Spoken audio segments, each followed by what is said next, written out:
"Well, that's different, and you know it," Laura had said, and the tone in her voice was enough to tell Tamsyn that she was not about to be bested. Tamsyn had heard that tone a lot during her life, and for a good deal of her life she had ignored it and done what she pleased anyway. It wasn't until fairly recently that she had realised that when her mum spoke to her that way, it wasn't to try and contain or oppress her. It came out of a deep-seated worry for her child. God only knew that Tamsyn had given her enough to worry about, living out her role as the family's black sheep with quite some commitment, and yet her mother had always been there for her, whatever she'd done. Still, being a Thorne, she couldn't entirely shy away from an argument. "He's having is quite a lot different from he wants, Mum," she pointed out.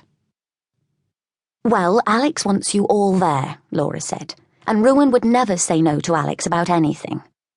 "That girl, she's made the world of difference to him, Tamsyn. Maybe now is the time to set things right between you two. He's happy and settled, and so are you at last. It's all water under the bridge now, surely." Tamsyn had known that there was no point in hesitating. If she'd said no at that moment, she would only eventually say yes at some point later in life. But it was more than the impossibility of saying no to her mother once she had her mind set on something. She missed Ruan.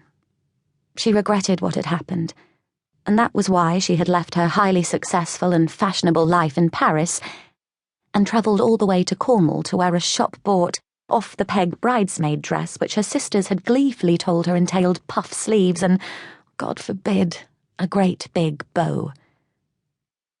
But it would be worth it.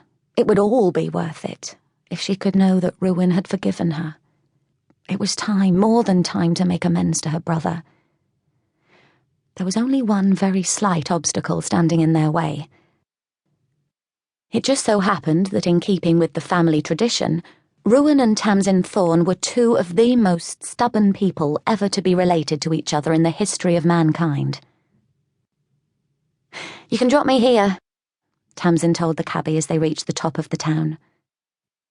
The Poldore Hall Hotel was where the wedding reception was due to be held, and where she had booked herself a room, politely declining the offer to stay with Alex or in Alex's mother's cottage.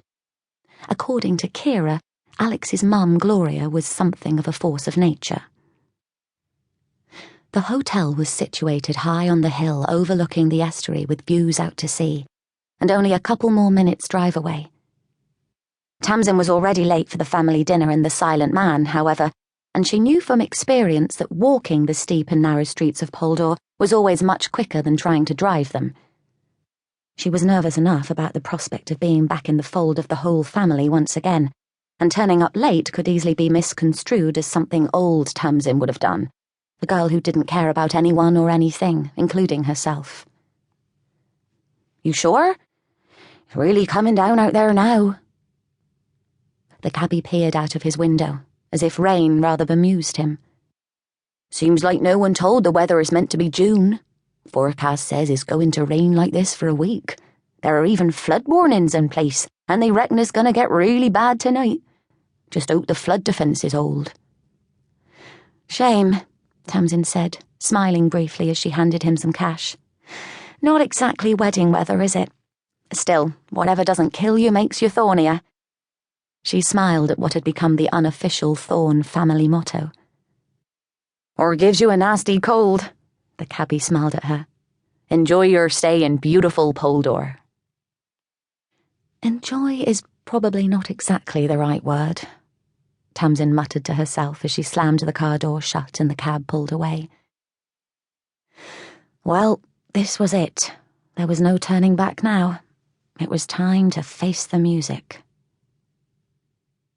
Pulling the collar of her white 1950s Chanel raincoat up around her neck, she snapped open the handle of her Louis Vuitton suitcase and took a moment to pause and look down at her home, its edges blurred by the rain.